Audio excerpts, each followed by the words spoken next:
আবার প্রশাসনের বিভিন্ন দায়িত্বে থাকে, তাহলে ডক্টর ইউনূস সাহেব অন্তর্বর্তীকালীন সরকারের কোন সংস্কার কার্যক্রম সফল হবে বলে আমার মনে হয়।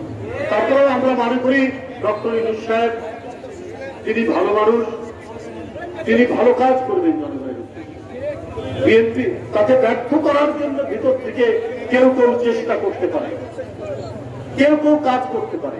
এইটা ডক্টর ইউনূস সাহেবকে স্মরণে রাখতে হবে। তার আমরা আলামত দেখছি। স্বেচ্ছাসেবক দলের নেতা জিলানি তার গ্রামের বাড়ি গোপালগঞ্জে যাচ্ছে, কোন গর্তের ভিতর থেকে আওয়ামী লীগের নেতারা লাঠি, সোটা, পিস্তল, রামদা নিয়ে আক্রমণ করে দিদার নামে স্বেচ্ছাসেবক দলের একটি ছেলেকে হত্যা করছে। তাহলে ওরা এই জনসমাজের মধ্যে কালো টাকা নিয়ে বসে আছে, অবৈধ অস্ত্র নিয়ে বসে আছে। যত অস্ত্রের লাইসেন্স এই সরকার বাতিল করেছে, কিন্তু উদ্ধার করতে পারেনি। সেই অস্ত্র তো সেই যুবলীগের হাতে আছে, কারণ যুবলীগ ছাত্রলীগকে অস্ত্র কেনার জন্য লাইসেন্স দিয়েছিল শেখ হাসিনা। সেই লাইসেন্স তারা ব্যবহার করবে জনগণের আন্দোলনের উপর, যেটা রাজশাহীতে তার প্রভাব।